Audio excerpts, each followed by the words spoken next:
Bienvenidos a un nuevo video en Dirección Ciencia. Imagina que te encuentras en casa, vas al refrigerador, abres el congelador y te encuentras con un gansito. Este video no es patrocinado. Marinela, ¿qué rollo? Aquí está tu príncipe. Un patrocinio acá en efectivo, una pastita o unas vacaciones en playas caribeñas. ¿No estás manchado como dálmata? Esas son barras. Bueno, como decía, te encuentras con un gansito y te aseguras de no estar soñando y te das cuenta de que está congelado. En ese momento experimentas uno de los placeres más grandes.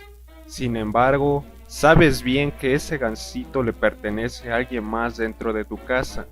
Tal vez un hermano, hermana o alguno de tus padres. En ese momento piensas que puedes burlar el sistema. En este video te voy a enseñar si es seguro comerte ese gansito y reemplazarlo por otro sin ser descubierto en el intento con ayuda de la termodinámica. Vamos a responder a la pregunta de ¿cuánto tiempo necesitas para reemplazar un gansito congelado por uno tibio sin que se dé cuenta el dueño del gansito que te comiste?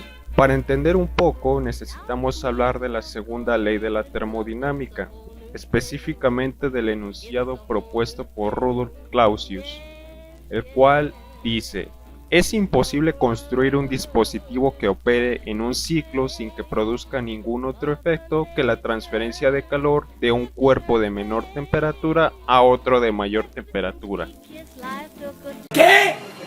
Traduciendo lo que dice ese enunciado, lo que se refiere es que la energía que se transfiere de un cuerpo a otro en forma de calor siempre se lleva a cabo desde el cuerpo con mayor temperatura hacia otro de menor temperatura, o en su defecto hacia el ambiente. Aquí tenemos un ejemplo. Imagina que te preparas una taza de café que está a 60 grados Celsius, así que decides dejarla en la mesa de la cocina para que su temperatura disminuya. Con el paso del tiempo, la temperatura de la taza de café se igualará a la del ambiente, que en este caso es la cocina. En la imagen se observa que es de 25 grados Celsius la temperatura. Lo que es importante que nos quede claro es que es la taza la que cede su energía y no sucede que el ambiente actúe sobre la taza para bajar la temperatura. Eso es lo que se refiere a la segunda ley de la termodinámica, que siempre los objetos o ambientes de mayor temperatura transfieren su energía hacia otro objeto o ambiente de menor temperatura. Sin embargo, alguien podría pensar en lo que sucede dentro de los refrigeradores y congeladores, que parece ser que al colocar un gansito, el congelador es capaz de enfriarlo, ya que el ambiente dentro del congelador siempre está por debajo de la temperatura exterior, lo cual parece desafiar a la segunda ley de la termodinámica. Pero los refrigeradores y congeladores obedecen a la segunda ley de la termodinámica, solo que para comprender esto necesitamos analizar su funcionamiento.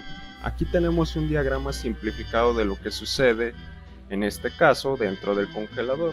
Comencemos por el compresor, que es una máquina que se encarga de transportar un fluido llamado refrigerante a lo largo de todo el electrodoméstico.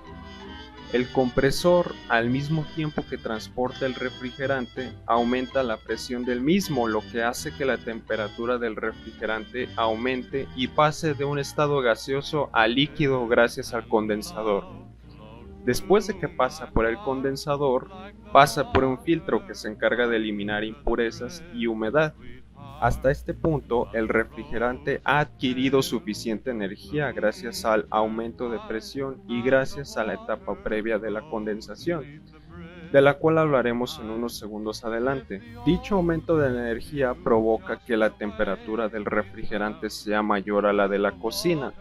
Y como vimos en la segunda ley de la termodinámica, debido a que la temperatura del refrigerante es mayor que la de la cocina, se produce un flujo de calor desde el electrodoméstico hacia la cocina, lo cual provoca que la temperatura del refrigerante disminuya un poco, pero todavía no lo suficiente. Para disminuir aún más la temperatura del refrigerante pasa por una válvula de expansión, que provoca una disminución en la presión del refrigerante.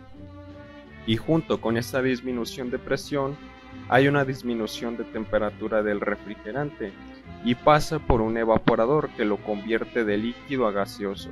En este punto, la temperatura del refrigerante es menor a la de los alimentos que están adentro.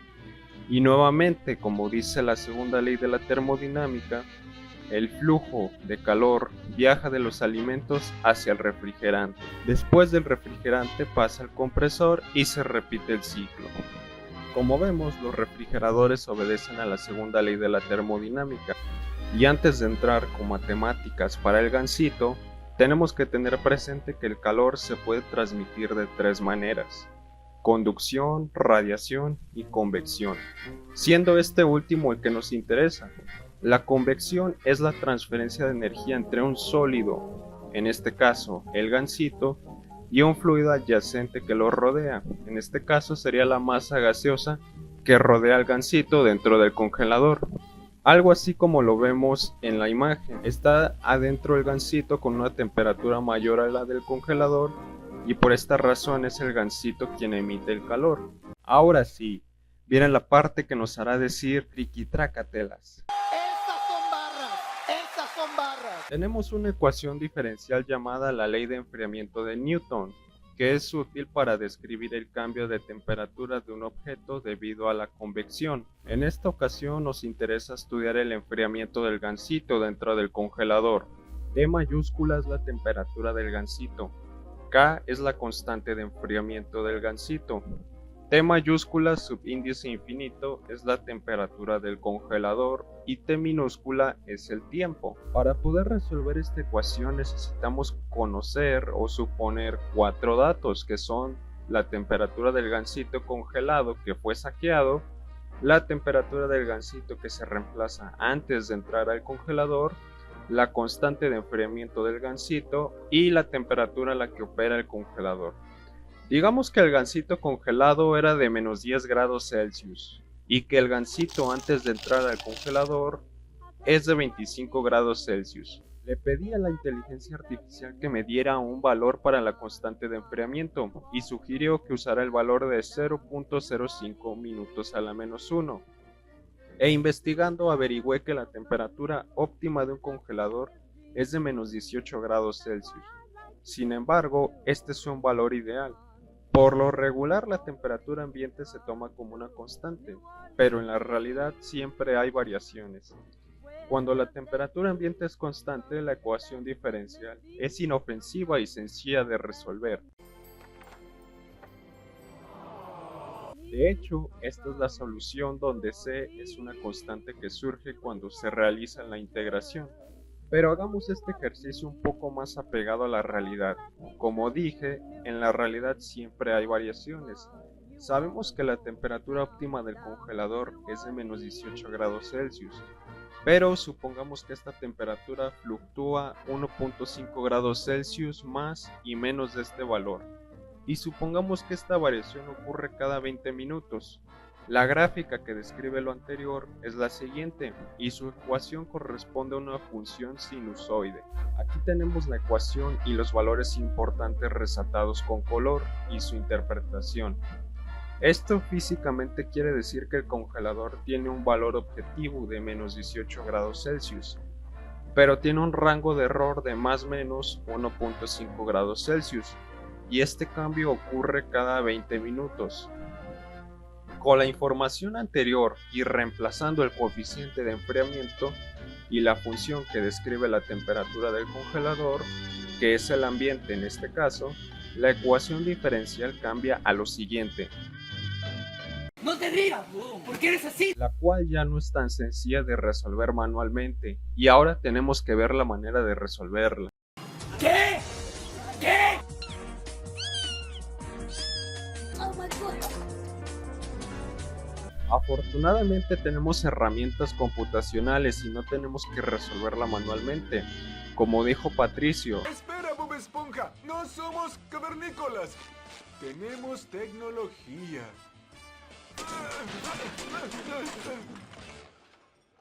MATLAB es un sistema de cómputo numérico que sirve para manipular matrices, datos, funciones e implementar algoritmos que ojalá me patrocinara y pagara este video. Podemos usar MATLAB para resolver esta ecuación y observar el cambio de la temperatura del gansito a través del tiempo. Aquí tenemos la interfaz y el código que ingresé para resolver la ecuación diferencial que planteamos. El tiempo es la variable independiente. Escribimos la ecuación junto con la condición inicial, que en nuestro caso es que en el tiempo cero la temperatura del gansito es igual a la temperatura que tenía antes de ingresar al congelador, que dijimos que era de 25 grados Celsius. Pedimos la gráfica y también pedimos que MATLAB nos calcule el tiempo cuando la temperatura del gansito se iguala a la temperatura del gansito que nos comimos, que dijimos que era de menos 10 grados Celsius. Corremos el programa y aquí obtenemos la solución.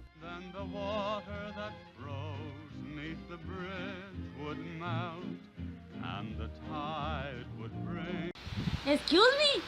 Sí, sé que se ve un poco confusa, pero aquí tenemos escrita la solución de otra manera. Bueno, aquí ya está escrita de manera un poquito diferente. Y bueno, aquí tenemos la gráfica de la respuesta. De esta manera podemos ver cómo con el paso del tiempo la temperatura del gansito disminuye y también tenemos información de que MATLAB resolvió la ecuación diferencial en tan solo 0.62 segundos. Y según la gráfica, en 33.86 minutos la temperatura del gansito que reemplazamos será de menos 10 grados Celsius. Así que ya lo sabes, si quieres reemplazar ese gansito por uno nuevo para no ser descubierto, necesitas al menos 33 minutos de tiempo para que el gansito se congele a la temperatura de menos 10 grados Celsius. Así, si la persona a la que le pertenece ese gansito desconoce de estos temas, pensará que es el mismo, ya que no notará la diferencia. Esto ha sido todo por esta ocasión y como dijo el gansito Marinela, Gansito Marinela.